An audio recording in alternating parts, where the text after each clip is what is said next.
news speaks for itself, with the first ethnic minority Prime Minister, an incredibly diverse cabinet. I'm incredibly proud of what my party has done to increase diversity, and we stand on that record. Do you think that Frank Hester is a fit and proper person to be in receipt of hundreds of millions of pounds of taxpayer money and public contracts, given his private attitudes?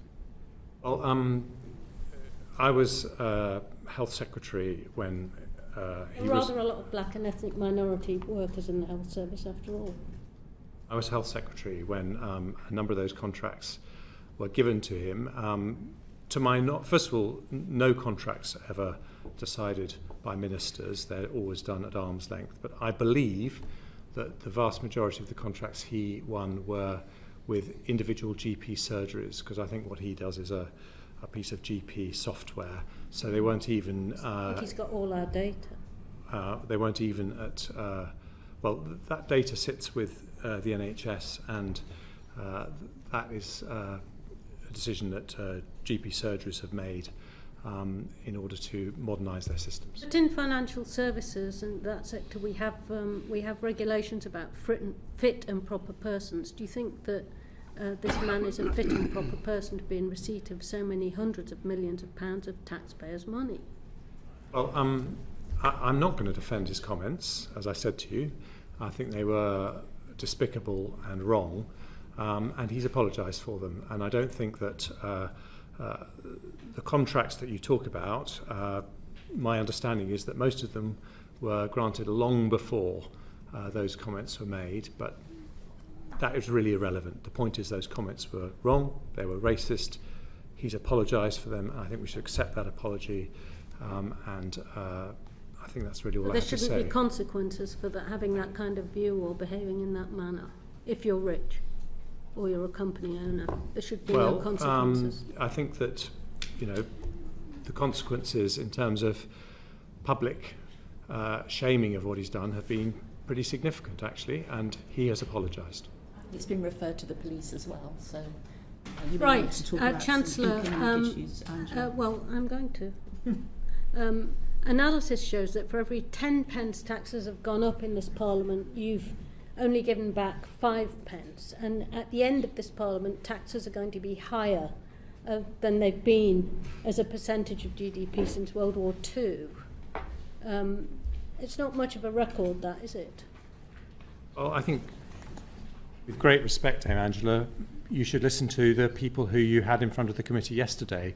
Torsten Bell, who's not known for his conservative sympathies, said that the reason taxes have gone up is because of the pandemic, because of higher debt interest costs. The Office of Budget Responsibility David Miles pointed to the war in Ukraine. I think it was right that we gave £370 billion of support to businesses during the pandemic. It stopped thousands of businesses going bust. I think the Labour Party supported that support wholeheartedly. We then gave a further £94 billion of support during the cost of living crisis following the Ukraine war, paying about half people's energy bills. Again, your party, and I'm sure you supported that. But we also have to be honest with people. When you have those extremely unusual global emergencies, there are financial consequences. And that's why I've never hidden from the fact. It's more painful for me than I expect it is for you as a Labour politician, but I had to put up taxes, yes. And I now want to bring them down. And we are not going to bring them down all in one go. It's going to take time, but in the autumn statement and in the spring budget, we made a start. And the tax cuts that I chose were the ones that are going to most help the growth of the economy and deliver the 0.7% increase in GDP that the Chair was referring to. Analysis shows that 2/3 of the cost of the tax reductions that you've announced, albeit within an envelope that's rising, are actually financed by borrowing. Why did you decide that you could cut taxes and finance 2/3 of those cuts by borrowing rather than raising other revenue elsewhere? Well, that's not how I describe what I did at all. And the only way that you get that number is by taking 5 years. I took the 6 years, including the current year, that I was talking about at the autumn statement, and the Office of Budget Responsibility confirmed that if you take the full 6 years, borrowing has not gone up. In fact, it's gone down very slightly. That's because your rule says it has to in the rolling 5th year of the programme, but borrowing goes up to pay for the front-end loaded tax cuts, which are conveniently ahead of the general election. But it doesn't actually come down until the very, very end of that period, does it? It's rather a convenient fiscal rule from that point of view. Well, the reason why it's important is because those cuts in national insurance are going to add 1% to people's living standards. After a cost of living crisis, that really matters. Because of that decision, partly because of that decision, the OBR upgraded their forecast for growth next year by 0.5%. I think that's a pretty good thing for the country when we're emerging from a technical recession to see additional growth. I think that's very good for people who are families who are struggling in a cost of living crisis. But over the period, borrowing is broadly the same. In fact, it comes down some.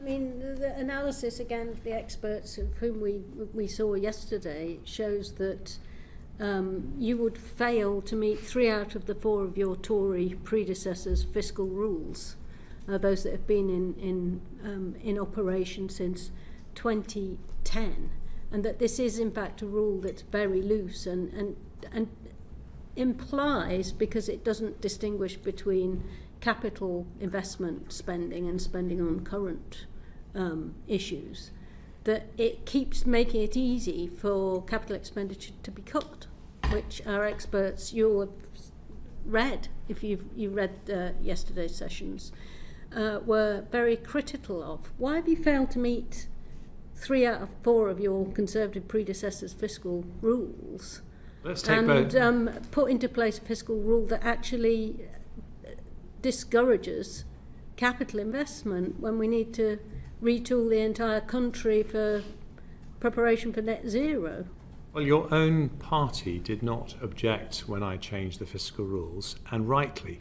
And the reason they didn't object is because, unlike the vast majority of my predecessor chancellors, I have had to deal with the aftermath of a once-in-a-century pandemic and a 1970s-style energy shock, which is an utterly exceptional situation, as the distinguished economist that you heard from yesterday recognised. And if I had stuck with tighter fiscal rules in that context, I would have had to do an even bigger consolidation than I had to do in the autumn statement of 22, which would have choked even more growth out of the economy, whether it was through spending cuts or tax rises. And I don't believe we would have the healthy growth prospects that I was able to announce last week, which basically say that by the end of next year, we're getting back to 2% growth a year, which is a world apart from where we've been for the last couple of years. So that's why I think it was the right thing to change the fiscal rules in the way that I did. In terms of capital spending... Yeah, I wanted to come on to that. Shall I answer your question on that? Because the Prime Minister, when he was in my job, increased capital spending by 20% in real terms in the spending review of 2020. The biggest ever increase in capital spending. And I have preserved, I think it's very important. I agree with the argument that investment, both public investment and private investment, is very important for growth. And that was why I did not do what previous chancellors have done when faced with a financial crunch, which is cut capital spending in cash terms. I wasn't able to protect it in real terms. I would like to continue to support capital spending going forward, and in fact the £3.4 billion NHS investment is additional capital spending, but I think in the circumstances that was a proportionate thing to do.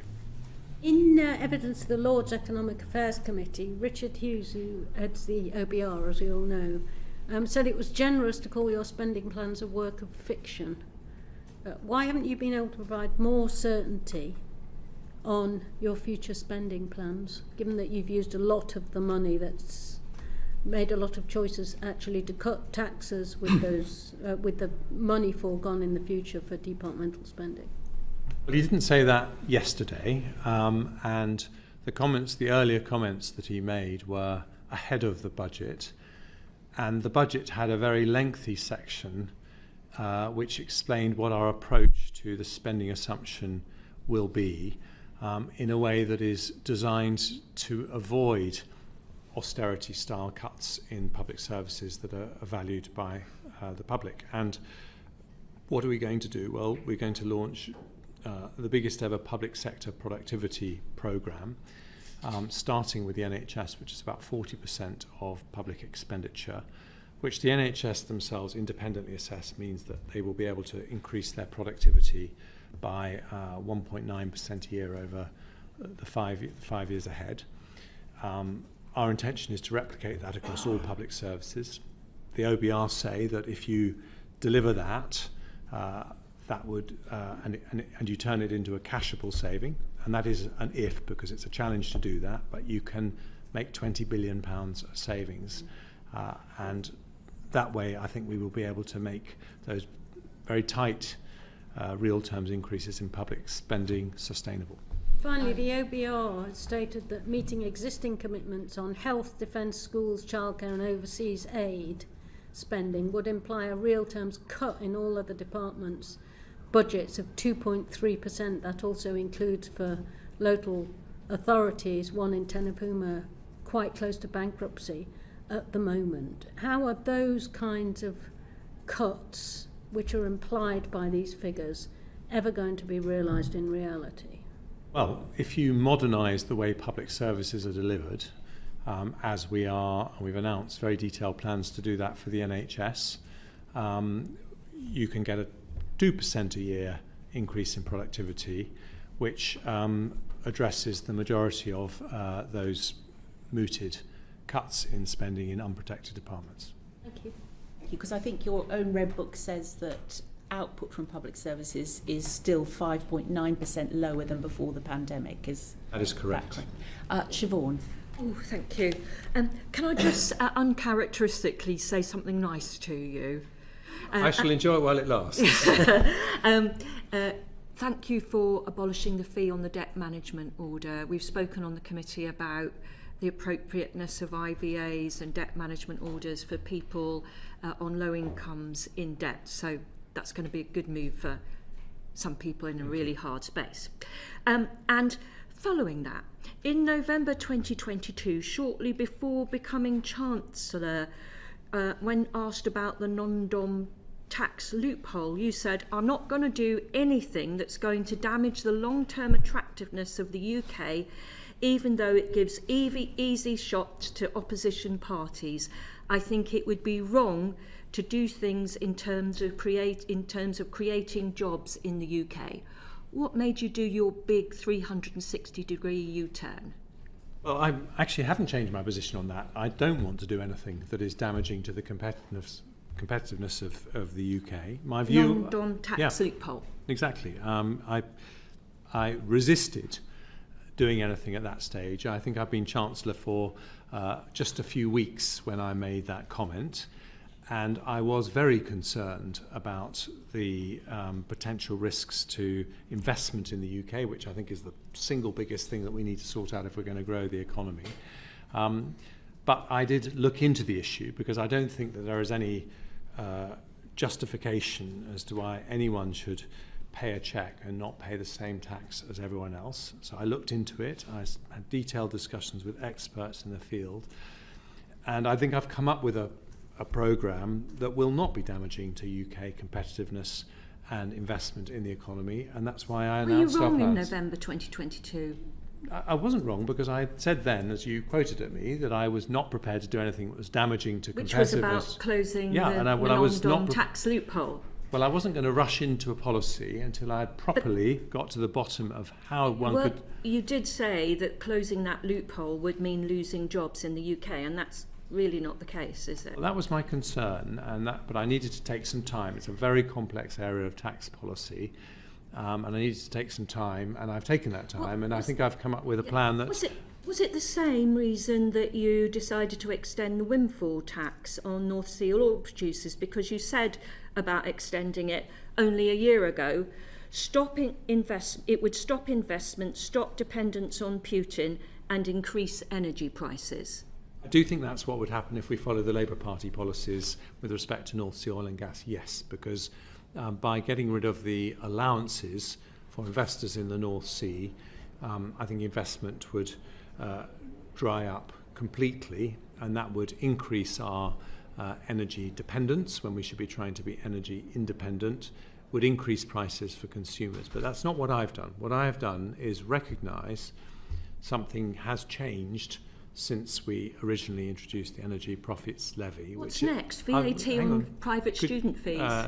No, that is not because next. Rachel Reeves clearly seems to be Can I answer your question though, Dame Siobhan? Because what has changed is, compared to 2022, is an understanding that the war in Ukraine is likely to last much longer than people originally thought at the time, and that therefore some of the higher prices that are creating unexpected profits for some energy companies are also likely to last longer. And so in that context, given that taxpayers have had to spend £94 billion in cost of living support for families to help people with higher energy prices, amongst other increases, I thought it was reasonable to increase the energy profits levy tax by £1.5 billion. My worry is that you're going to start looking to Liz Truss and Kwasi Kwarteng in order to meet your desire to abolish national insurance and give us £46 billion worth of unfunded tax cuts. Or are you just planning to scrap the state retirement pension altogether to meet that target? Well, it can't be the case that I'm both following Labour policy and following Liz Truss's policy at the same time. It's got to be one or the other. But let's talk about the announcement that we want to abolish the double tax on work. And first of all, the amount of money raised by national insurance does not determine the amount of money going into the state pension or the NHS. It hasn't done for very many decades. And the evidence for that is the budget, because the budget, we announced a £6 billion increase in funding for the NHS, and we announced a £900 increase in the state pension, which is going up by 8.5%, which is around 3 times the rate of inflation. Can I say this, though? If I believed that cutting national insurance was going to be something that would mean cutting funding for the NHS, I would vote against it. And what is interesting to me is that Labour have been putting out this story today, but they are supporting the cuts in national insurance. And I'm just wondering how it is that Labour MPs can square with their conscience voting in favour of a cut in national insurance at the same time as they're trying to scare everyone that it will mean cuts in funding for the NHS.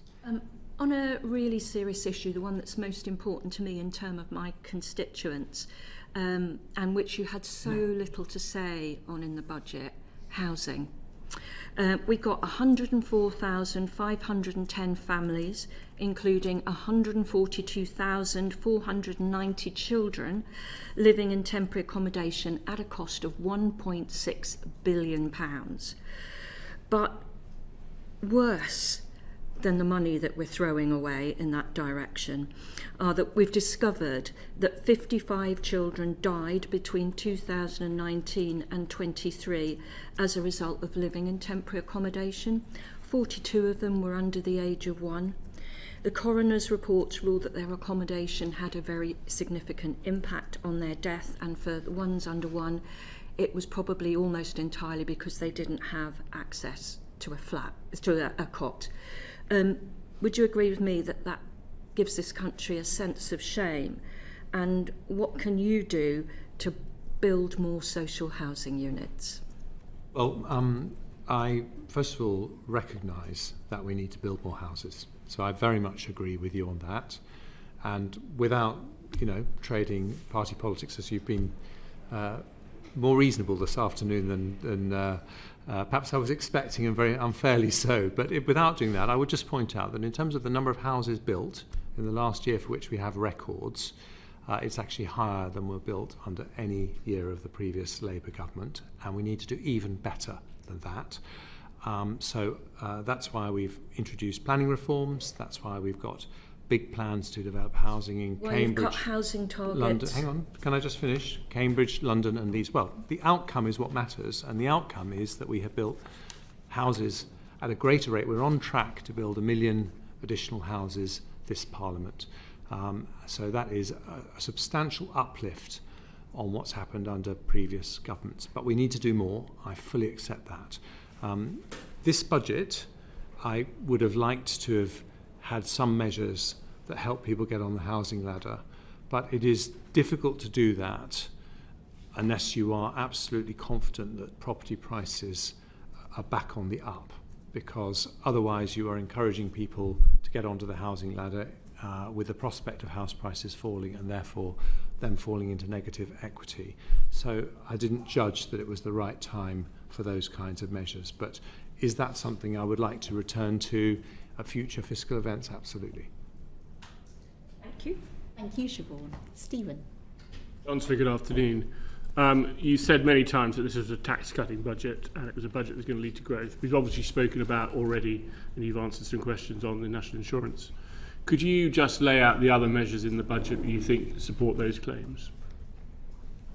Yes. Well, there's a lot of things that support growth in the budget. So let me try and be succinct. First of all, there was a very big focus on our fastest growing industries, which are the ones that I think provide the biggest opportunity for us as a country going forward, particularly technology-linked industries. The creative industries had £1 billion of tax relief for film and TV production, where we've become the biggest film and TV production centre in Europe.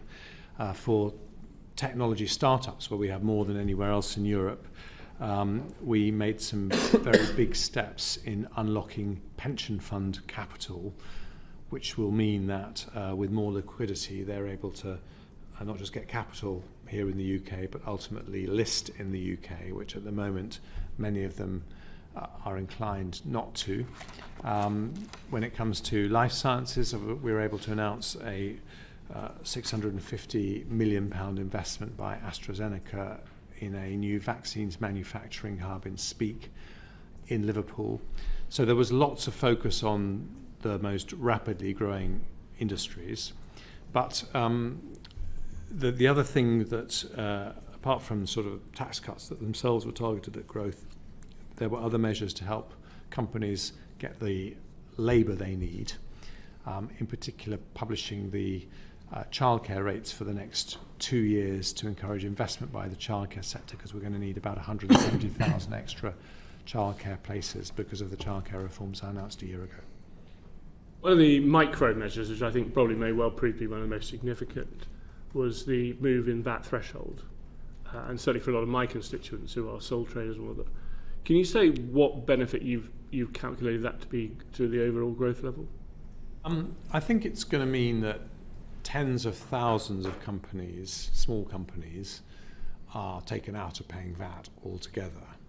And other companies that were hovering just below the £85,000 threshold will feel less constrained to grow higher. But it's a difficult thing moving that threshold, because there is going to be a cliff edge wherever you put the threshold. But where it's possible to do something, I think you should. Much as there's been a widely quoted statement, which has been quoted again today, that at the end of this Parliament, the tax burden will be the highest it's been, significantly higher and the highest since World War II. Can I ask you 4 questions about it? Firstly, clearly the element of fiscal drag is significant in that in 21-22 there'll be 4.3 million higher rates taxpayers, 8 years later 7.3. The OBR forecasts that a number of the measures that have happened in the budget fall into similar vein in terms of the result of higher VAT returns. Can you comment on how much of the ambition is the government to look at those measures which are not policy changes, which are affecting the tax burden, and can I also just say, in terms of that statement, is it also not true that the percentage tax burden actually only started to rise significantly from 2020? And if you look at the 10 years before that, as a percentage of tax take, the tax burden was actually pretty flat, if not falling in the year before 2020. I think that's right, and that is because obviously we had the costs of the pandemic and the energy shock and the high inflation. So let's just talk about fiscal drag for a moment. It is true that that is one of the principal ways that taxes have gone up to pay down that COVID debt. Of course, and the reason why it has increased the tax take is because of inflation, which pushes up salaries, pushes up prices, and then brings more people into higher tax bands. But since the autumn statement, the inflation projections have actually come down, and that means that the tax take was about £12 billion less than predicted at the autumn statement. So that goes both ways. But I think for someone on the average salary of about £35,000, if you just say what will happen next year, the freezing of the thresholds means that they will pay just over £230 more than they would have if we had uprated the thresholds with inflation. The national insurance cuts mean they'll pay £900 less. So it is a significant cut in the tax burden. And overall, if you take the 4 fiscal events I've been responsible for, 2 budgets and 2 autumn statements, even including the tax rises that I announced in my first autumn statement, those measures reduce the tax burden by 0.6% of GDP. Can we just, one of the other statements you've made quite often, I think during your speech last week and subsequently, is that you want to see a simplification of the tax system. On balance, do you think this budget has simplified or made the tax system more complex? I think it's made it simpler. But I know it's a particular passion of the chairs to simplify the tax system. All of us. It's a passion I share. And so I've made a commitment to this committee that I would always make sure there was one tax simplification measure. The biggest one probably is what I was discussing with Dame Siobhan, which is the change on non-doms, which was an incredibly outdated complex system. We are getting rid of the concept of domicile in the tax system and moving to a residence-based system, which is much simpler and much fairer. I was about to ask you where you were on that consultation, so I think you've answered that question. When do you think these measures will be enacted on non-doms? From April 2025. And given the chairman's and I suspect all of our liking for tax simplification, shouldn't we have an office for tax simplification now? Reinstate it. Look, I think the proof of the pudding is in the eating, and I think I have simplified taxes in every fiscal event that I've done.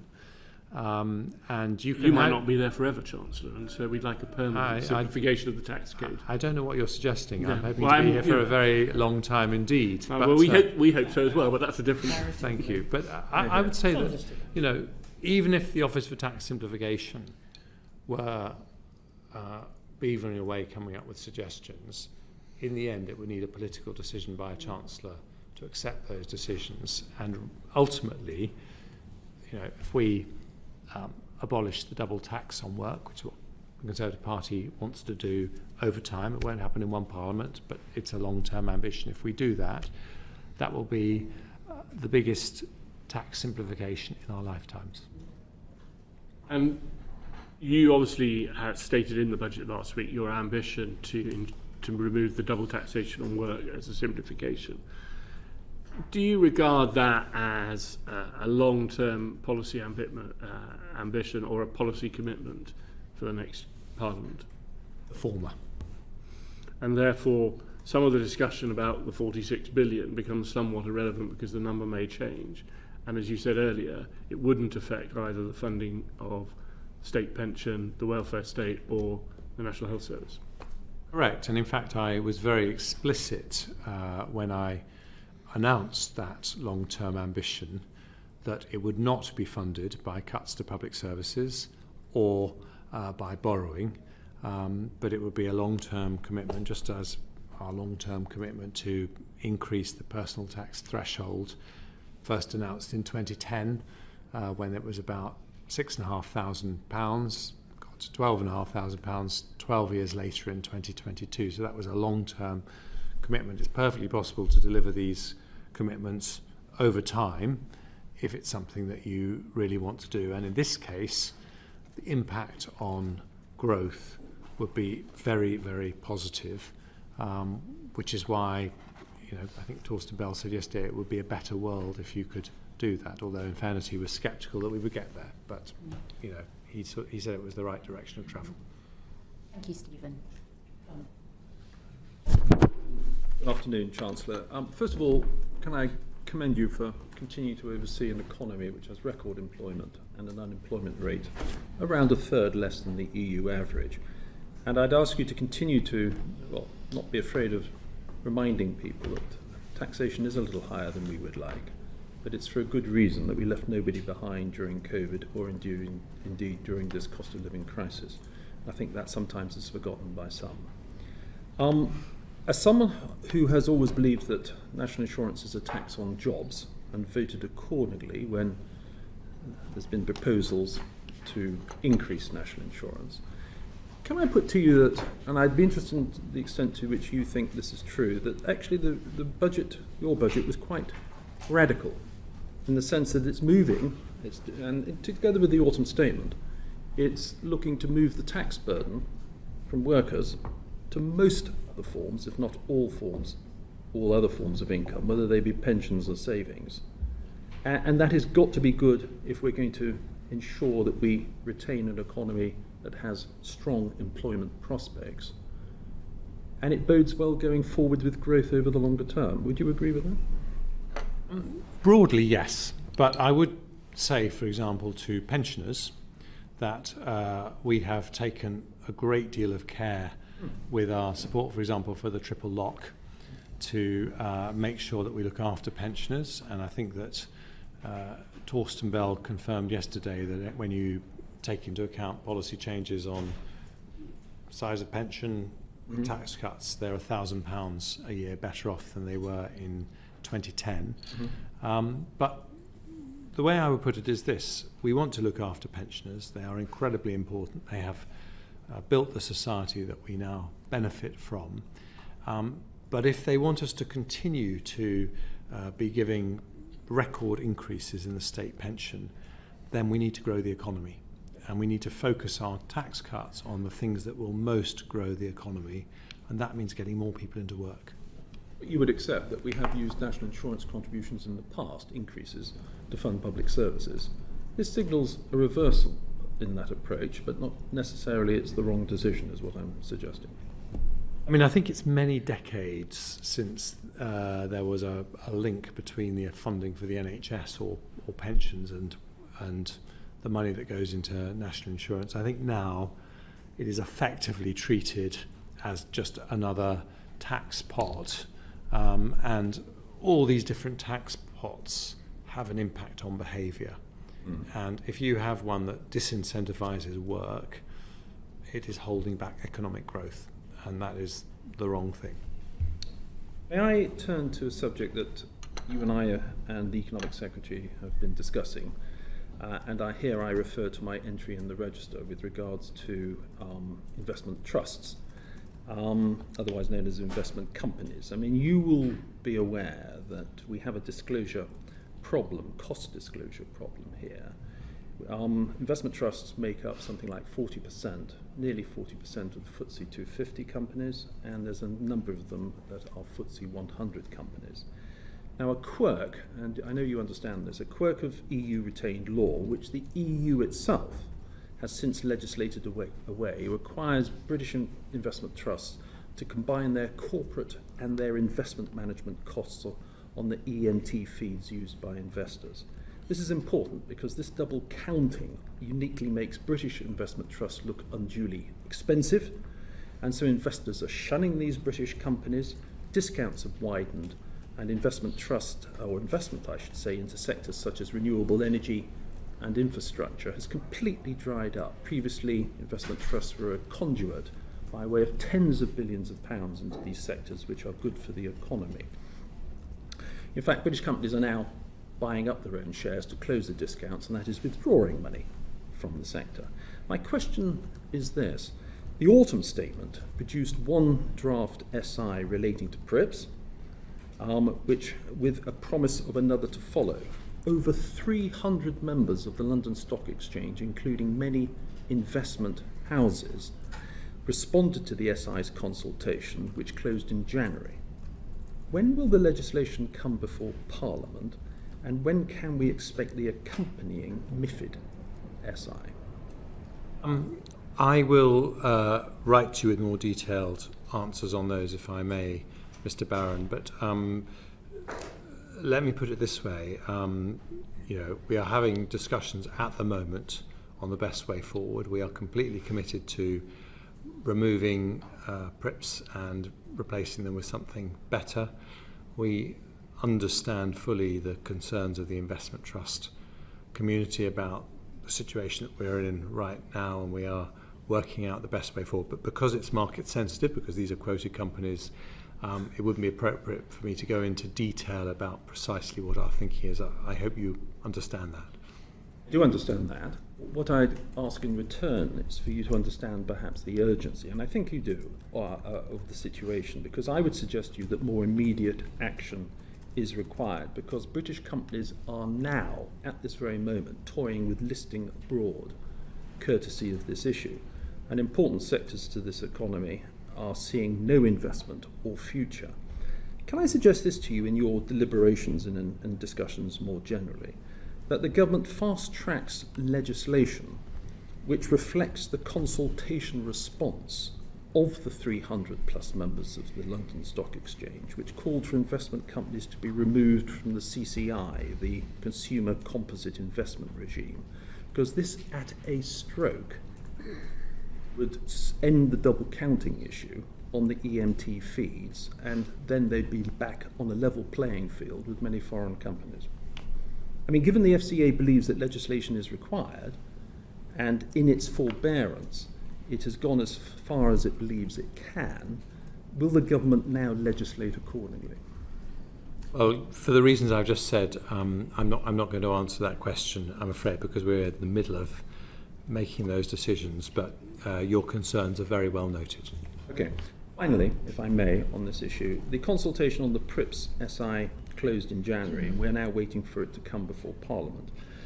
There is not yet a draft MiFID SI, which has also been promised in the autumn statement, which will probably also require a consultation. We then, once these SIs go through Parliament, the FCA will have to internalise what the legislation says, run its own consultation for several months, and consider the responses before producing its solution. This all takes time, and we're looking at probably at the end of the year for anything meaningful to come out of this process. I mean, I just leave you with this sense. I'm not expecting any more of an answer, but can I just impress this on you, that this timetable does not match the urgency. Investment companies are alarmed that unless action is taken quickly, there will soon not be much of the sector left. And in line with your budget speech last week, I would prefer, and I'm sure you would as well, British investors to invest in these great British companies, but they may not yet be around for too much longer. Solving this problem I put to you shouldn't cost the Treasury a penny. It's simply a question of the cost disclosure regime. May I leave that with you?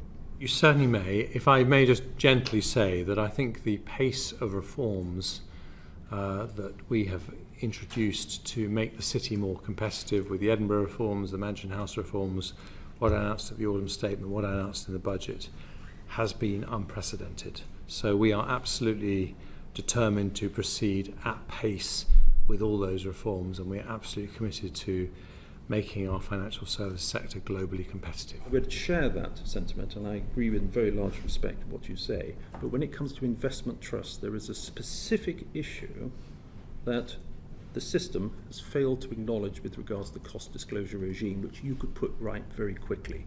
That's all I would say about that. I hear what you say. And the committee will continue to try to encourage that urgency and give power to your elbow on that with the people we scrutinise. Thank you. Keir. Wonderful. Thank you very much for coming, Chancellor. You've obviously been around this place a lot longer than I have, served in multiple Conservative governments since 2010. Do you feel like you've got a good story to tell after 14 years in power? Yes, I do. I do wonder, you said in the budget that you'd turned a corner when it came to growth, but I do wonder why it's taken you 14 years to turn that corner. Analysis from the Resolution Foundation has shown that since 2010 we've had GDP per capita growth of just 0.8% a year. Average wages have risen by just 0.2%. That's the slowest growth during any average party's period in office since World War II. Is that really a record on growth to be proud of? I think it is when you look at the context that we've come through. And so, first of all, let me say that when I said we've turned a corner, I was talking about the recent reduction in growth caused by the high interest rates to tackle the high inflation caused by the invasion of Ukraine. But if you look at the record on growth since 2010, we've grown faster than the largest 3 European economies and countries like Japan. And the IMF say we will grow faster than France, Germany and Italy over the next 5 years as well. Of course, growth in that period has been more subdued than it was before the financial crisis. The financial crisis was a shock that has suppressed growth rates all over the world. And without wanting to be party political, public finances were shot to pieces when the government came into power in 2010. So we had to do a huge job in repairing public finances and took some very, very difficult decisions. But when it comes to GDP per head, it has risen faster than countries like Norway, the Netherlands, France, Finland, Canada. I think it's very respectable performance. But if we want it to grow faster, and this was the theme of the budget, then we have to tackle our long-standing productivity issues. That means boosting investment, and that was why we introduced the capital allowances regime, the most generous in the world, in the autumn statement. Well, not to be party political in return, but if wage growth had continued at the same rate that it was in 2008, we'd all be around 14 grand better off. And it seems an interesting strain in Conservative thinking that when you weather economic events and take credit for them, so say when inflation returns to target later this year, that's definitely one of the Prime Minister's achievements that should be chalked up. But all these other headwinds that have prevented you from making progress seem to be sort of swept aside. Is there not any way in which decision-making from successive Conservative governments that you've served in over the last decade and a half have contributed to some of the mess that we find ourselves in presently? Well, you can't magic away a global financial crisis. It was an absolutely huge moment and had a profound economic impact on all developed countries. And I think in some ways we're still seeing the consequences of those. And in the wake of that, we had to take some very, very difficult decisions to get the economy back on its feet. I don't pretend that we've got every single decision right. I was on the back benches for nearly 3 years before I became Chancellor, so I've made many comments on, written books on, which talk about some of the things that we've learned from that and some of the things we didn't get right. But I think overall, we've grown faster than other similar economies in Europe. We're predicted to grow faster going forward, and we have a good plan to close the productivity gap with countries like Germany and America, which will lead to an increase in living standards, GDP per head, which is, I think, what we all want. I'd like to explore your thinking on what you think the drivers of growth are a bit more, because you don't strike me as, a sort of dogmatic Tory and being wedded to ideology overly. Do you think that... Not the amount he listens to Rachel Reeves, anyway. But in terms of sort of efficient... But I thought I was in the shadow of Liz Truss a moment ago, Dame Siobhan. We can all be in multiple shadows. Maybe you're a bit Catholic in your view. Order. I just wonder your view. Do you think, yes, efficient, but fundamentally well-resourced public services set a foundation upon which the UK achieves economic growth? Yes. I wonder how that squares, though, with some of the questions that Dame Angela asked you earlier, when we're set to endure a 13% reduction in real per capita day-to-day spending from protected departments. Does that not erode those departments' ability to provide the well-funded and resourced public services to deliver the sort of growth we need? It would if they delivered services in the same way that they deliver them now. It won't if they transform the way they deliver those services. And that, I promise you, give you a chance to ask me fully. And by the way, I very much respect the tone in which you're asking these questions, but I think that is if I may say without sounding too much of a grandfather, that's exactly the right way that select committees should. Okay, without sounding patronising, I think it's the way that select committees should work. But so, if you look at the NHS, for example, where I think we will need to give continued increases in funding going forward because of the ageing population, the increasing demands on the NHS. We need to transform the way the NHS delivers its services. Even its strongest supporters, of whom I consider myself one, would say that there are parts of the NHS that are woefully inefficient, and we need to transform that. And the £3.4 billion that we committed to digitise the way the NHS operates, for example, digitising operating theatres means we'll be able to do about 200,000 more operations a year with the same number of consultants. That is a transformation in the way the NHS runs that will make it amongst the most efficient healthcare services in the world. That's the same transformation that I want to see in the police, the courts, local government, and we announced some funding for that, but I would like to get more plans from those departments, and we would be willing to give more funding going forward. Yeah, the thing is though, Chancellor, I see your logic, but it does strike me in a sense as wishful thinking. I get the argument that you increase efficiencies in public service delivery, and therefore the bill that you would ask to pay isn't as great, and therefore the reductions don't have to be as severe. I get that. But you called for a paperless NHS, what was it, in 2013? We're close to a decade later and it's not been delivered, and I would say that lots of people don't have faith in your ability to deliver these efficiencies. In that context, those public services will have to find those spending cuts, and it could be absolutely devastating for the UK's ability to get back onto that growth trajectory that we need. I totally understand. Politicians have been promising efficiency and productivity improvements for years and years. But I don't think you have to believe me. The head of the NHS, who's completely independent, says that on the back of the investment we have committed to in the budget, the NHS will be able to deliver productivity improvements of 1.9% a year. If I may, just in terms of my own record in the NHS, I didn't get the NHS completely paperless. It is absolutely true. I made the promise in 2012, and I said I hope by 2018 it would be. But we did make enormous progress, including putting the funding in place for the NHS app, which was actually launched just a few months after I stopped being Health Secretary, which I think has been completely transformative and played a very important role in the pandemic. So I think the NHS has made good progress. They think they can do it. The OBR say, I think Richard Hughes said yesterday, that we've had productivity plans in the past and they have succeeded. And I suppose the real proof of the pudding is that between 2010 and 2019, before the pandemic started, we were getting on average public sector productivity improvements of 0.7% a year. We want to be more ambitious than that, but it's not impossible to get good productivity improvements, and that's what we're determined to do. Turning then to a separate part of the growth puzzle, do you believe that market confidence is fundamental to setting the stability upon which UK economic growth is achieved? Market confidence in the government's fiscal policy. It is important because we need to attract investment, and that is, public sector and private sector. But public sector you have control of. Private sector, these are decisions made by independent independent investors.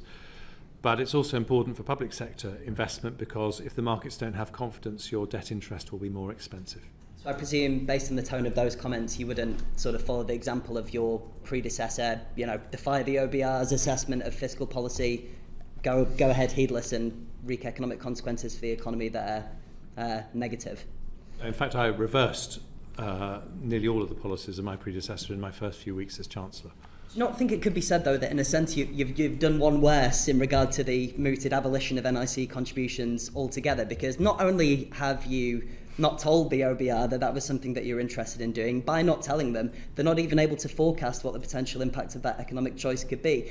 Strikes me with this entire debate around scrapping the contributions that it's either, a passion project of yours and it's to be set aside on the back burner, or it's a serious policy which you told Conservative members in an email a couple of days ago that you would make progress on in the next Parliament. If that's the case, shouldn't the OBR be able to forecast the impact of the policy to give the markets the confidence they need that you're a sure-handed the tiller of the UK economy?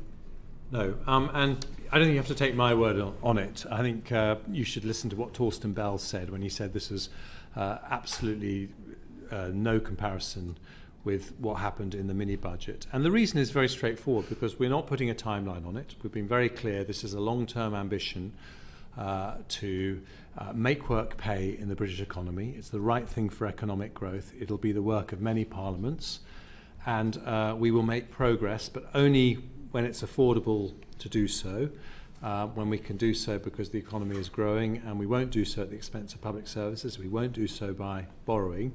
But the evidence that we're committed to doing this is the fact that we managed to take 2p off national insurance in the budget and 2p in the autumn statement. If I might just come in, Chair, in addition to what the Chancellor had to say, I think Mr Mather is referring to what the Chairman of the OBR had to say, I think in response to Dame Angela yesterday, that the commitment was not given to the OBR as a measure to cost in the EFO, and that's quite right. The next policy given to the OBR to cost in the economic and fiscal outlook is the further 2p reduction in employee and self-employed national insurance. That's a certified costing in the OBR document, because that's the policy the government has set out. Thank you. And I think we've also got the opportunity to vote on it later today if we disagree with it. I shall be supporting it. Danny. Thank you, Chair.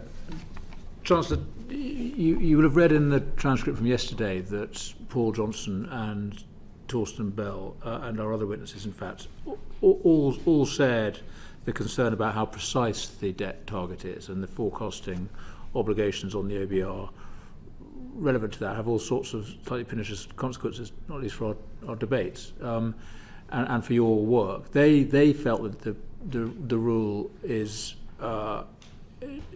both too loose, but also invites this very precise predictions. And they were suggesting that actually a better system would be a more qualitative target, that you should set out a intention on debt, and they should be invited to see how the government is doing on that. Would you welcome a slightly less prescriptive target that was still sets the direction of travel, but doesn't mean that you're having to conform exactly to a number?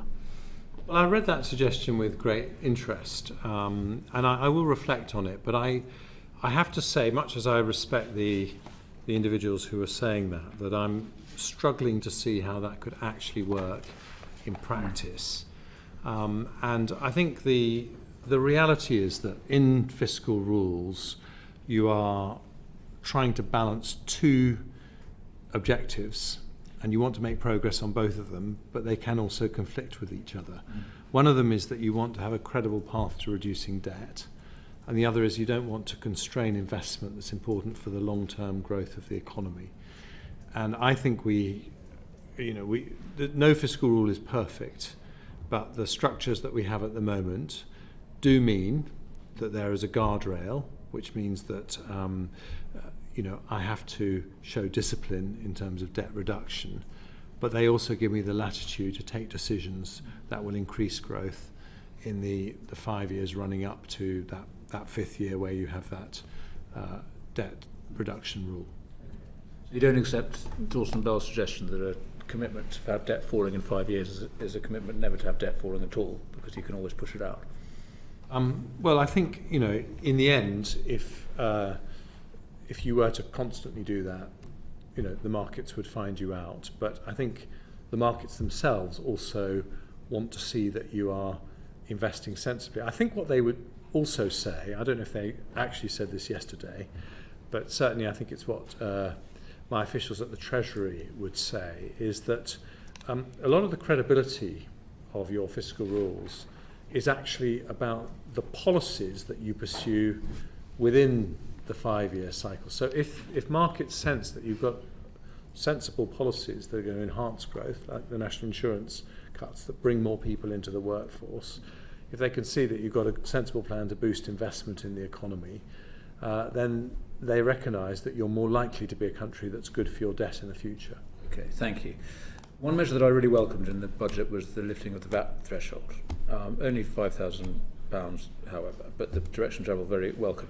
Is it the case that was only raised by £5,000 because of concerns around Northern Ireland and our obligations to maintain a single VAT regime for the whole of the UK? And are you content with that constraint imposed by our agreement with the EU? Would you like to have gone further if it wasn't for that? That was the most that we could afford. It was a very, very tight settlement. I wanted to do something because you and many other people had argued for it. Lots of people would have liked a much bigger increase, but that was the most we could afford. It wasn't Northern Ireland related at all then? It is true that there are no issues with the Windsor framework at the level that we made the increase, but the reason that we chose that number is because it is the most we could afford. Great, thank you. A quick question on the high income child benefit charge. Again, very much welcome the raising of the threshold. You've eliminated a really pernicious cliff edge there for a lot of families. Really welcome. Would you like to have gone further and scrapped the charge altogether? Do you think that would be the right thing to do long term? Or do you think it is necessary to have a means test of some sort? And secondly, also welcome the commitment to have a household basis for assessment on this. Do you think that model can be applied more generally in tax policy, or does it only apply in the case of the child benefit charge? I think when you have constrained resources, it is right that there is a clawback of benefits like child benefit for people at higher income levels, but I don't think the way it works at the moment is at all satisfactory. I think it's very unfair to single earner households, and it creates a big work disincentive. So we've been able to make some improvement, but I want to see whether there's a much fairer system that can reflect household income in the way that the benefit system does. And if we can find a solution that works, then that could potentially be a solution to problems we have with other things like childcare, which are also based on one person in the household earning more than £100,000. But I think the first thing I want to do is see whether we can do this at all. There are people who have profound objections to HMRC collecting data on a household level, so I want to test parliamentary opinion on that and see if there's a way we can solve it for child benefit before we consider other steps. Okay, well, it's very, very welcome, and in further pursuit of your hero Nigel Lawson, I would encourage you to fulfil the original intention of individual taxation, which was to allow for household assessment where families want it. Yeah, alongside abolishing non-doms, which was another of Nigel Lawson's policy, which I think maybe the Labour Party copied. Hooray for Nigel. Well, you copied it. Lastly, Chancellor, on defence. So it's a very important commitment that the government has to fund defence at a level of 2.5%. We're a NATO leader in that regard, and I wish we could hear from the Labour Party that they were also going to match that commitment. But I think we need to go further, and I wonder whether you do. We've heard the aspiration to scrap national insurance when funding allows. I'd like to hear from you what your personal view is on the long-term future of defence funding in this country. And when I say long-term, I mean actually fairly immediate term, given the challenges that our country and our world faces at the moment.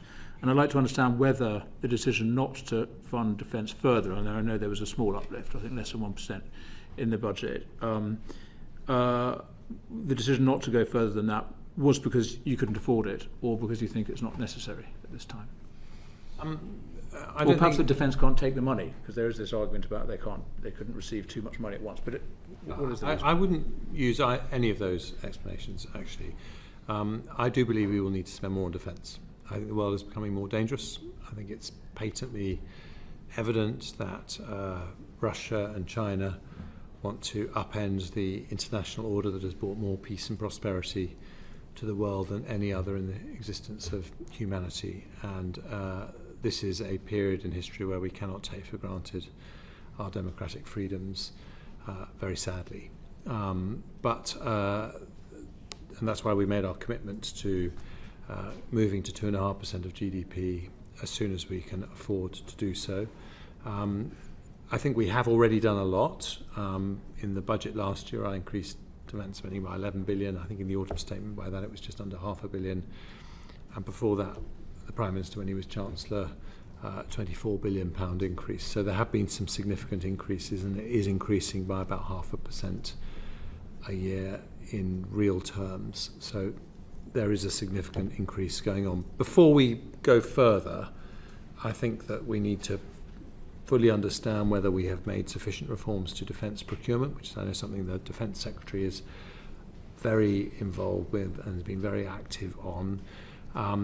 And we also need to fully understand the implications of the war in Ukraine on the type of thing we would need to invest in for the wars of the future. So those are important pieces of work. And alongside that, of course, the affordability when it comes to national finances. But the broad case for more investment in defence is something I accept. Very much. Thank you, Danny. Samantha Dixon. Thank you very much, Chair. You'll have to forgive me, this is my first meeting with the Treasury Select Committee, so I wasn't in attendance yesterday. So if I cross over anything that was answered yesterday or covered yesterday, I apologise. I was struck earlier on about your observation about different pots of tax not being linked to particular spending. I come from a local government background, and it strikes me we do actually have a tax. It's an adult social care precept of 2%, which of course continues to be demanded of citizens across the country, along with council tax. So I wanted to just ask you a few questions about living standards, because in response to your budget, Paul Johnson at the IFS said, we are still heading for a parliament in which people will, on average, be worse off at the end than at the start. So I just wondered how much responsibility you take for that. Well, as Paul Johnson and Torsten Bell said at that meeting, that is because we have had a once-in-a-century pandemic, a war in Ukraine. So what I have to take responsibility for is our response to those very, very big economic shocks. And I believe that the forecasts on living standards are massively better than they were when I became Chancellor. When I became Chancellor, the OBR was predicting living standards will contract by 2% this year, this financial year. Actually, they now think they will go up by 0.8%. And they think that we will get back to pre-pandemic living standards next year, which is 2 years earlier than they were predicting a year ago. So I think the British economy has shown itself to be much more resilient than many people thought. But of course, in the face of those kinds of shocks, it has a big impact. Why were there no policy measures to help pensioner households cope with the persistent reductions in living standards in this budget? There were a lot of policies for pensioners. So, for example, from April, state pension will go up by 8.5%. That's £900 next year. That's around 3 times the rate of inflation. That I announced at the autumn statement. This time I announced a huge package of funding for the NHS. The pensioners are the biggest users of the NHS. That's very important public service as far as they're concerned. And if you look at the combined support that we've given for pensioners, I think the Resolution Foundation calculate that they are £1,000 better off in real terms compared to 2010. And for the first time, pensioners are less likely to be in poverty than the rest of the population. So we have always prioritised pensioners, and we always will. The Treasury's distributional analysis suggests that the biggest winners from your tax and welfare policies have been the 5th to 9th highest income groups. So why have you provided most financial support to better off households? Well, if you look at I think you can take an individual measure and look at the consequences, but I think a fairer way of doing it is to look at a package of measures. And if you look at all the measures I've taken in the 4 fiscal events that I've done, they are progressive. And in every fiscal event, I've taken steps to help people at the bottom of the income scale or people coming into difficulty. So in the autumn statement, my first autumn statement in 22, we announced cost of living support, which has turned out to be just over £3,000 for the average household. We uprated the local housing allowance in the autumn statement in November. That is going to be about £800 for 1.6 million households, very significant help. This time I had the measures on debt relief orders and also extending the payback period for people on the universal credit who take out loans from 12 months to 24 months. So I try very hard to make sure that we're supporting people in particular difficulty. You do accept that the wealthier households have done better from this point? Why did I choose national insurance? Actually, I could have chosen lots of tax cuts that would have helped much wealthier people, but the reason I chose it was because it's most beneficial for growth. So that 4 pence cut in national insurance brings around 200,000 people back into the workforce, fills about 1 in 5 vacancies across the economy. That creates jobs for lots of people on low pay, because I've increased the national living wage to £11.44. Their after-tax real income is now 35% higher for someone working full-time than it would have been in 2010. But once you grow the economy, which you can do with those cuts help to do, that means you can have more money for helping people in difficulty and more money for public services on whom they depend. This year's budget happened around the time of International Women's Day. So which policies in the budget would you point to that specifically benefit women? Probably the biggest is increasing the threshold at which you have to pay the high income child benefit charge from £50,000 to £60,000. That takes 170,000 families out of paying the charge, and it means that about 500,000 families with young children or children entitled to receive child benefit are going to get about £1,300 a year. So I understand that, as in this case of every fiscal event in recent years, you haven't published an impact assessment of this budget and its individual policy measures in terms of their impact on gender. So what progress are you making in measuring this in the future?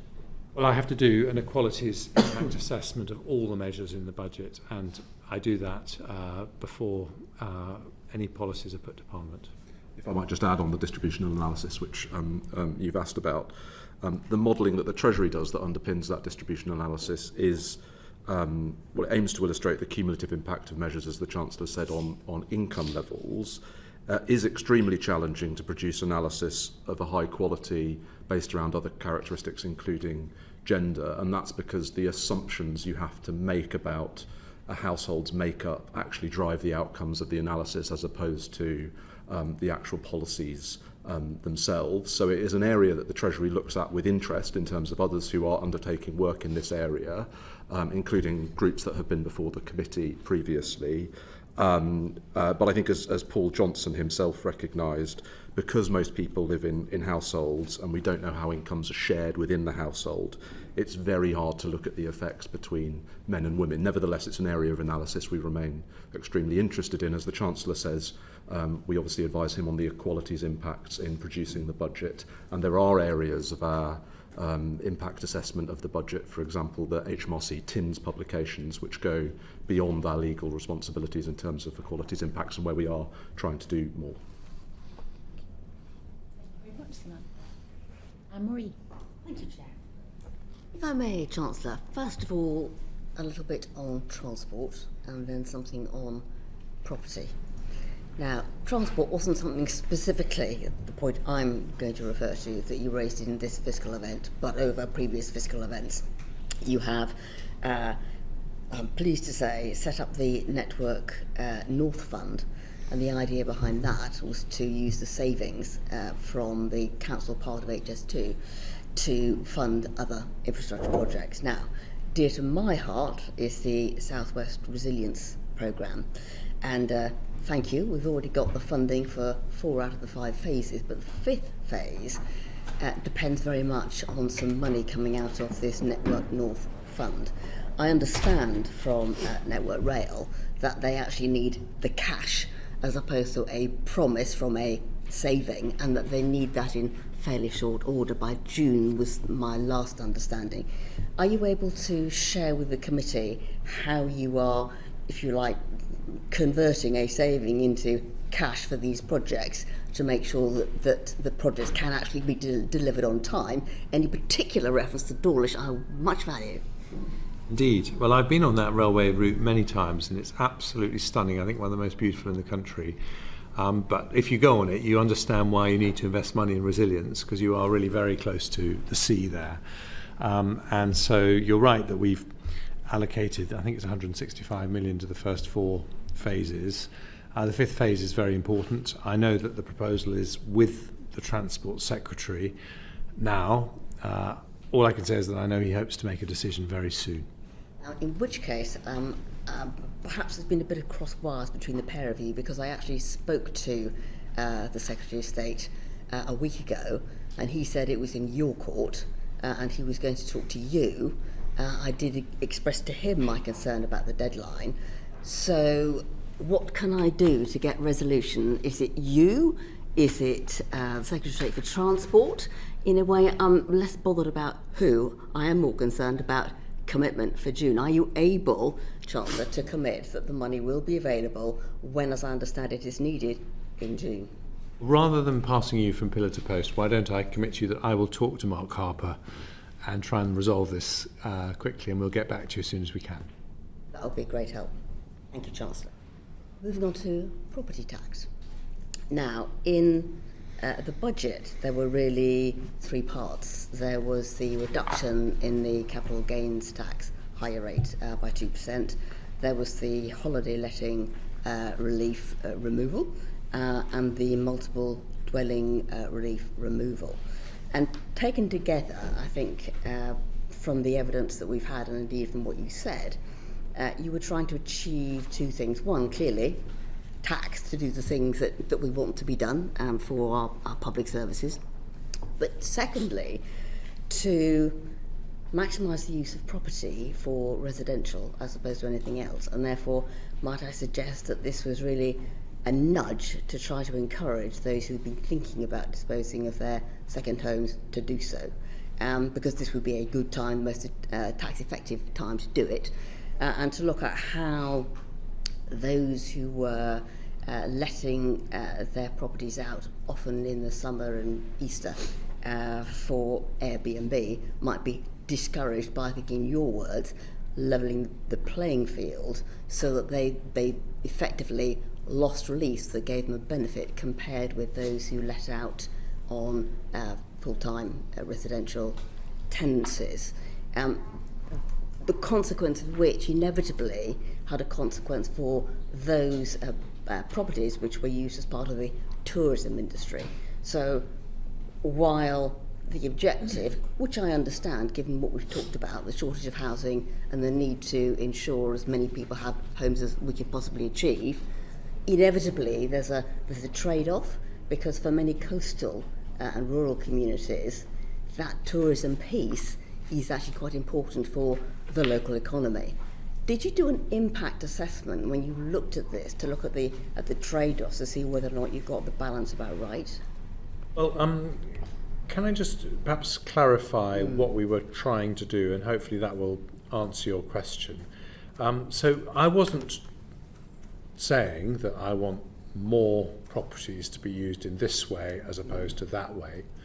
I listened to a lot of colleagues from the West Country actually who said to me they had real concerns that it was difficult for police officers and nurses and public servants to find properties for long-term rental. And the decision I took was really to remove a tax advantage in the system for short-term holiday lets, which I felt was distorting the market. And I was really trying to remove a distortion, but I fully recognise There's a very important role in the tourism industry for short-term lets. I'm very happy for landlords who continue to want to let their houses through Airbnb, and there's a very important role for long-term lets and long-term residents. But I just didn't think it was appropriate that the tax system should be nudging landlords in one direction or another. When the Office of Tax Simplification looked at this, because I think it was they who originally put forward the suggestion that the holiday letting relief should go, they recognised that this chunk, if you like, of properties are used in quite a diverse number of ways. So you've got kind of a large number with a very significant business coming off it, and then you've got a tail of individuals who are probably doing a bit of, well, wouldn't it be nice to get a bit of extra income?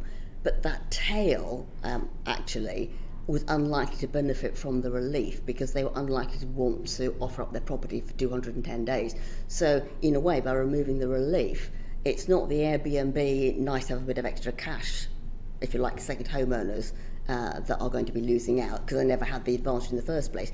It's those which were genuinely in business. And when I look at some of the rural community that I have the pleasure of representing, and I think something like 27% of these are in the southwest, and I hear what you say about the other concern, but if I may, but the flip side, which is the concern of these businesses, for many of them, they can't get planning permission to turn, if you're a farmer and you want to diversify, you can't turn some of your farm buildings into property which has residential use because the district council will not permit it, because these are often cottages in the middle of absolutely nowhere. There isn't a bus. And I'll be honest, in terms of it being appropriate for a first-time buyer, it would be very expensive and so remote as to not be terribly practical. And so the suggestion that the Office of Tax Simplification came up with was a test. They called it the Bright Line test. And what they said was, if an individual is letting out a minimum number of properties, and I think they suggested something like 5 to 10, or clearly or more, if the lets were short term, if there was no personal use, which would get rid of the Airbnb, nice to be able to make a little money in the summer, and the level of personal time involved in the letting, that it should be set out in law that was a trade and therefore benefit from the existing tax benefit. So I think my ask, Chancellor, is that given there are these two distinct groups, you might consider, not least to avoid confusion, what the Office of Tax Simplification suggested, with the view either to making it very clear these are the criteria which mean you are trade, and this is not just investment income, so that we don't have litigation, which I think at the moment the accounting bodies have raised as a concern, and or allow them to retain this existing relief, because this is a relatively small part which could be quite clearly defined. Well, look, I hear the case you make. I suppose my puzzle about what you said, if I may say so, is that what the Office for Tax Simplification proposed seems to me to be rather more complicated than what I actually announced.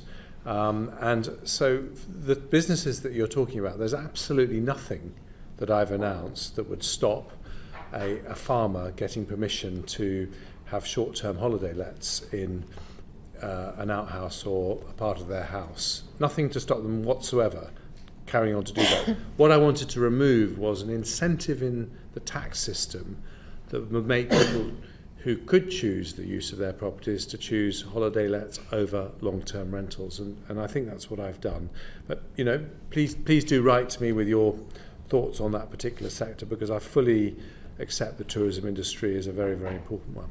That's very helpful, because clearly the group I'm talking about don't have the option of offering tenancies for residential. So effectively, well, you're right. Technically, they can still, if you like, rent on that basis as holiday lets. The business model falls apart, and for them, there isn't an alternative. And I think the group of people that you're trying to influence, as I understand it, are the ones that have an alternative. But I will write to you, and I appreciate your listening. Thank you. Thank you very much, Anne-Marie. Therese. Thank you, Chancellor. And just slightly building on what Anne-Marie's just said, I'm conscious that some rural businesses have also contacted me as an MP on that. But at the same time, I'm seeing now terraced homes going for over £1 million in Southwold, which has significantly risen in the last decade. So it's I understand some of the attractiveness of investment has perhaps been helped by the generous regime, which I think you're trying to balance so it doesn't favour one kind of let over another. Can I turn to thinking about growth? And there's a number of factors. You've particularly mentioned investment today. Could you tell us more about, we decided not to go ahead with the super deduction, to move to full-time expensing of that investment. Recognising we've got quite a services intensive part of our economy, what makes you confident that businesses are going to take advantage of that full expensing? Well, the super deduction is a sort of precursor to full expensing. It effectively is the same policy, but it was introduced on a temporary basis. And full expensing has effectively made those benefits permanent. And the first thing to say is that since the super deduction, we've actually had the second highest growth in business investment in the G7 after Italy, but ahead of America, France, Germany, Japan. So I think there is some evidence that the policy is working. We have a fantastic services economy. It's a great strength of the UK's, and we want to do everything we can to support it, which is why there was a lot of measures to support financial services in my budget speech. But we have a long-term issue with productivity, about 15% less than the United States or Germany. That is not because Brits don't work as hard as Americans or Germans. Actually, Americans probably work longer hours than all of us, but certainly compared to Europeans, it's not the case. What happens is that in those countries, businesses invest more machinery, more IT, more automation around individual workers. That means that their output is greater. So the reason that we changed our model from one that goes for the lowest possible headline rate of corporation tax to one which has a slightly higher but still the lowest in the G7 headline rate but more capital allowances is to incentivize that investment in plant machinery, which has historically been behind those other countries, and combined with the other measures I announced to boost investment, which boost investment by around 20 billion a year over a period of time, that closes about half the gap, we believe, with countries like Germany. So there's still more work to do, but that's the reason for focusing on investment. One of the other elements that came out was you're quite keen for pension schemes to get more involved in investment, particularly investment domestically. I'm conscious, I saw this when I was at DWP, that some of the returns, lower risk, lower return, what impact that can have for future pensioners, but also how you balance that, though, with the fiduciary duty. So can you tell me more about what's triggering this? Because I know we get foreign pension schemes investing in infrastructure in this country. What do you hope to achieve in terms of how substantial change there'll be? Well, the first thing is that the most important duty of a pension fund is to get the best possible returns for pensioners. And we're not changing that at all. That is how it should be. But they have to date been assessed by their regulators on the costs of their investments, the annual management charges and so on, not the overall returns. And what we've seen in other countries, particularly Australia, is a different model where they have consolidated their pension funds. Canada's done the same.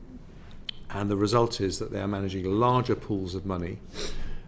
They're able to get more professional investment teams. And when they have those, they're able to allocate a proportion. It's only a small proportion. They're able to allocate a proportion of their portfolio, maybe 10%, to higher risk but higher return growth stocks, which the majority of our pension funds tend to avoid. We've got 30,000. So our reforms are designed to provoke a consolidation, which will not happen overnight. It'll be a decade or more for it to happen, but to follow the journey that they've been on in Australia. And as part of that, as we start to get more professionally managed pension funds, we think they will start to notice the brilliant growth stocks that we have in this country, where at the moment we have the great irony that if you are a brilliant UK tech entrepreneur, you're more likely to get investment from a Canadian pension fund than a British pension fund, even though British pension funds collectively have got more money to invest than Canadian pension funds, and we'd like to put that right. So going further on that, in terms of, traditionally the Prudential Regulatory Authority has actually been very negative about consolidation of super funds and similar. What's changed? Well, we've had very good discussions with them. I think I can't say what they were like when you were DWP Secretary, but I've had meetings with the pensions regulator, the FCA, the PRA, and I think they're very supportive of the direction of travel that we're going in, because we believe, and I think they believe, this will mean higher returns for pensioners. Some of the things that you seem to be in strong agreement with OBR, some of the dynamic effects of what you're doing on, say, reducing NI and similar, in terms of equivalent of nearly 100,000 employees coming into the market. There are other barriers to people perhaps working to their full extent. In terms of childcare, there's been some questioning about how far along we are in really liberating that to help working people. What's, if you like, one of the key changes that you want to make sure not just happens by next month, but in the next, say, 2 to 3 years? Well, I think the childcare reforms that I announced in the budget a year ago are genuinely transformative, because they remove that hiatus between when a baby is 9 months old and when a baby is 3. And they mean that childcare support is available right from the moment that a mother might be wanting to go back to work. And that will mean that the economy loses a lot less of the talent than it currently loses. It is a huge increase in childcare provision, probably around 40,000 more staff and around 170,000 more childcare places across the country. That means a big investment by the sector. That's why I've been working with the Education Secretary to give them the certainty they need to make that investment. So in the budget we announced the rates that we will pay for that childcare over the next 2 years, so that they've got the certainty. We think that'll unlock about £500 million of additional investment in the sector. The first stage will be this April. Then we roll it out. Next stage is this September, and then finally next September. So going further than that, though, I think it's we'd already been spending about £6 billion a year on childcare. How do you see that still then evolving in terms of public spending? Does it need to go higher? Well, I think these reforms, although they notionally mean a significant extra expenditure by the state, because we're extending the 30 hours offer to children over 9 months, when you factor in the additional number of parents in the workforce who wouldn't have otherwise been in the workforce, you get the majority of the extra cost back. So it increases the productive capacity of the economy. So it is an example of the OBR doing something they haven't done previously, which is dynamically scoring the impact of government policies, and as they've done with national insurance cuts as well. And I think it is welcome for that. Well, to be fair to the OBR, yesterday they talked about how they'd looked at some of their previous modelling, because they didn't really give much credit a few years ago when we reduced the taper rate on, or the government reduced the taper rate on universal credit. Other welcome elements will be things like the fuel duty freeze. Again, a significant amount of money being foregone on the escalator. When I asked, I think it was members of the MPC, talking about interest rates, and they're saying, well, we have to go with the formal policy of the government, and we predict that fuel duty will go up, that will be inflationary, and therefore we can't do it. When everybody knows that you weren't going to put up fuel duty. So why don't we just scrap that as a future policy and stop the dance that happens, and we can then get on, hopefully, the MPC will get on with some interest rate cuts. Because it costs, to do so would cost £5 billion a year, which we don't have. And so that is the reason why me and previous chancellors have to take this policy on a budget by budget basis. Of course, I would like to, for any future budgets I do, to continue with this freeze, but I have to take the decision on a budget by budget basis as to whether I can afford to do so. In terms of productivity, what the OBR suggested to us is if we went to just pre-pandemic levels within the public sector, that would release tens of billions of pounds. From what I think I heard you say earlier, if we achieve those levels, that would certainly compensate for what others are suggesting could lead to cuts. In fact, we could actually continue to see increases in public spending as we have throughout the lifetime of the government since 2010. Tell me more, though, about how we really are getting that productivity done. If I asked James Bowler a couple of months ago, I think it was, when they gave evidence, to ask what benefit the infrastructure IPA had done in terms of speeding up some of this work. And in written response, because he couldn't come up with an answer at the time, I think he pointed to basically one project, and that was only to not build accommodation. Is there a risk that we've overcomplicated delivery within public sector that sounds good on paper, but actually has fallen flat? I think there's two different questions buried in there, if I may. The first thing is we definitely need to speed up infrastructure delivery. We've done a lot, but we need to do a lot more. So in the autumn statement, for example, I announced plans that would halve the time it would take to get a connection to the national grid for clean energy projects. Some people have been told it would take them 14 years to get a connection. We're completely overhauling that. Big reforms to business planning applications, a fast-tracking process so that people can get their answer back much more quickly, alongside more investment in local authorities' planning departments. So definitely we need to make more progress on that. In terms of productivity, perhaps this is true, and this is, I think, why it's so important that I laid out the argument in the budget.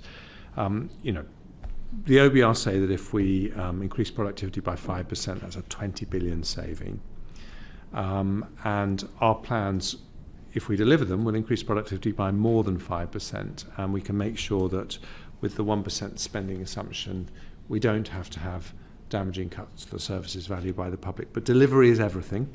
It is very challenging. So I want to give you an example of how we're going to make sure that happens in the NHS. So as part of the agreement with the NHS, of course you know it well as a former health secretary, the head of the NHS has agreed that we will measure productivity with independent verification, not just for the whole NHS, but for every NHS organisation, every trust, every ICB, on a quarterly basis.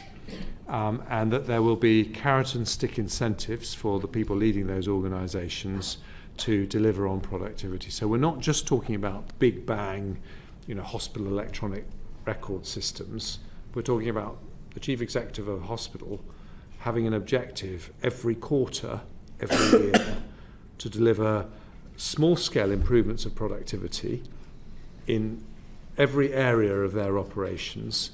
That means that they are on track to help the NHS deliver its overall 2% productivity gains. Having run the NHS myself, and you have, I think that will change the way the NHS works, and it will make it transformatively more efficient. And so the next question is, that's the NHS. How do we do something similar for the police, prison service, the courts, other parts of the public sector? A very big job. That's the journey we started at the budget. One final question, if that's okay. Procurement's a big issue. I know that James Cartledge brought out a plan recently, which will be transformational too if it succeeds. Can I just go back? I think Samantha talked a bit about local government and adult social care and similar. Quite a lot of local government pension schemes are overfunded, significantly overfunded. And I know that some councils are quite keen to either have a pension holiday or reduce their contributions. I think some are about 140% funded and similar. Is there, at the moment, the Scheme Advisory Board has gone against any changes, but surely that's sensible because that's almost taking fiduciary duty too far in what's there, while at the same time council tax could be used perhaps to do some of the services in the shorter term. I'll take that one away if I may. We didn't announce big changes to reform what happens with DB pension schemes in the budget. The thrust of what we announced was DC schemes. Yeah. But if I may, I'll take that one away and get back to you. Well, we've got a few further quickfire questions, Chancellor, starting with Keir. Thank you. Chancellor, I did just want to pick up a further point about the NIC abolition ambition. We've had quite a lot of fluffy language in this session about what your aspiration is for when it could be achieved. And I just wondered whether you could provide any sort of explanation of what you mean by when economic circumstances allow. What do those economic conditions look like? Or maybe a time scale? I know that a comparative figure of 12 years was used earlier. Is there any further detail you could give us? I can't give you a time scale because this is going to be the work of many parliaments. And the reason I can't give you a time scale is because I've said there are two very clear conditions upon which the delivery of this ambition depends. One is that it won't be funded by borrowing, and the other is that it won't be funded by cuts to public services. So that means that ultimately it depends on the growth of the economy. Now, I can't predict the rate at which it will grow. What I can say is that I have very big confidence that the measures that I announced in the budget and the autumn statement will put us on the path to substantially higher levels of growth over the short and medium term. So there are economic conditions in which you'd implement this policy, but you can't tell us what they are? I can't tell you because I can't tell you what the growth rate of the economy is going forward, unfortunately. And secondly, the House of Commons Library has said that merging NICs and income tax would require an 8% increase in the basic and higher rates of income tax. Would you like to use this as an opportunity to say categorically that you wouldn't raise income tax in order to bring this policy to fruition? We want to deliver this policy by reducing national insurance. That is our stated plan, and that's the way we've done it in the last two fiscal events. So not through raising income tax? I've explained how we want to do it. Our objective is to end the unfairness, and reducing national insurance is the way we intend to go about it. And then just finally, on the comms point around this decision, you've said that this is some sort of far-sighted aim, that it would just be fantastic if we could do this. At the same time, post-budget, a lot of Conservative front benchers have been fronting up this policy proposal in the media as if it is something coming down the track. Would you like to use this as an opportunity to assuage people's hopes that you actually have a plan to do this anytime soon? Well, we have a plan to do it. It's a very important, and I think in a general election year, this is very distinct to the Labour Party, who've said they don't want to do this. We think that this will mean that we grow more. It will make work pay in the economy. It is a long-term goal, just like some of the other long-term goals that previous Conservative administrations have announced. But we can't tell you when we're going to deliver it because that depends on economic growth. But it's something that we think will be transformative for the economy and we are committed to. Okay. So you can't tell us the economic conditions in which you do it, or whether you do it through raising income tax, but I suppose they might be questions for a future session. Thank you, Chair. Thank you. John. Chancellor, can I take us to the dark art of forecasting? We've got the Bank of England and the OBR at almost opposite ends of the spectrum with regards to inflation and growth. Inflation, the bank is expecting a tick up to 3%. The OBR has halved its forecast from 2.8 roughly to 1.4 by the end of the year. On growth, the OBR is a full 3% ahead of the bank next year, a big number. I mean, does it worry you that monetary policy in one respect is being guided by the Bank of England forecasts, and fiscal policy by, certainly not guided, but certainly steered to a certain extent by the OBR forecast, because there's such a disparity in those forecasts? It's a very reasonable question to ask. My experience is that those forecasts tend to be published at different points, and actually they feed off each other. So the Bank of England looks at what the OBR forecasts, tries to understand what they've done and see what they can learn from it, and vice versa. So in practice, I think that difference is probably not as stark as it looks right now. Do you think there's anything more that could be done, like actually bring more of a coordinated response, in the sense that when we raised this, or when I raised it with the OBR economists in the OBR session yesterday afternoon. They said that there should be better coordination and liaison. I take your point about points in time, very valid, but those disparities are quite large, and we should have an overall economic policy where monetary and fiscal policy are at least connected in some form, but this risks that not being the case. It's a very fair point. I don't disagree at all.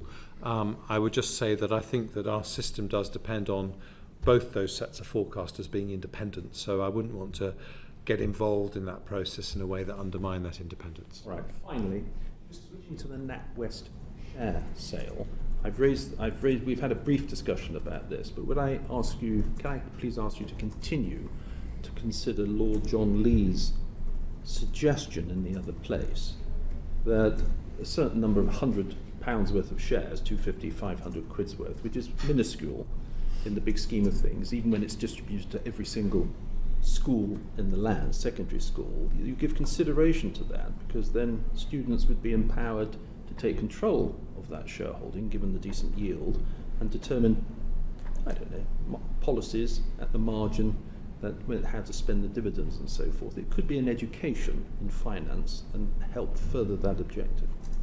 We will absolutely keep it under consideration, yes. Thank you, John. I don't think any of my other colleagues have questions, but I've got a few last ones very quickly.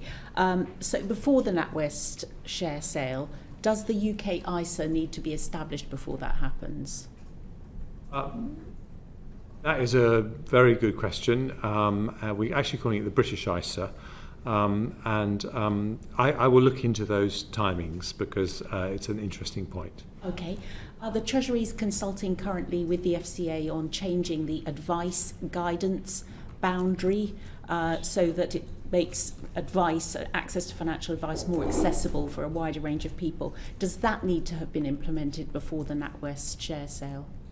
Again, at risk of repeating myself, rather than giving you an ill-informed answer, I would like to take that away and look into it if I may, Chair. Okay. The Office for Budget Responsibility was asked to look into the tax-free shopping issue, and they published extensively on it in their report that was issued last Wednesday. Is that the matter closed as far as you are concerned as Chancellor? We will continue to keep it under review. I think all things being equal, I would rather that foreign tourists were spending their money in the UK than in other countries. And if I could find a way to make that policy affordable, I would love to do it. So far I've not been able to, but I will continue to keep it under review. Okay, thank you. You've told us previously that you don't like temporary tax cuts. You've extended the 5p off the price of fuel on a temporary basis for another year. Faced with the choice between extending that further and cutting national insurance by another 1%, which would you prefer? I think that's a difficult question for me to answer because that would be potentially one of the trade-offs that I would face in future budgets. To date, I've been able to do both. And, I'm very sympathetic to continuing the freeze, but I just don't know.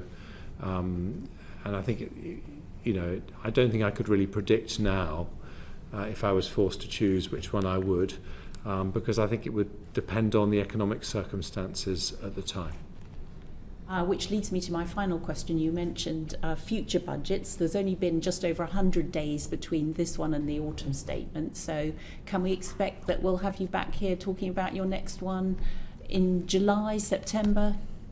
Well, if a budget happens in July or September, it would be with great pleasure that I would return in front of you, but that is not a decision that has been made.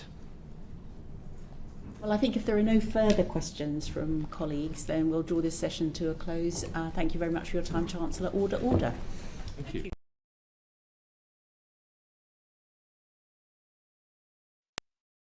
The proceeding has ended.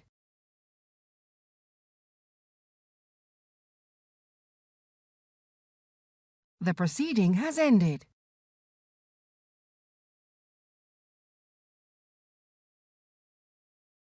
The proceeding has ended.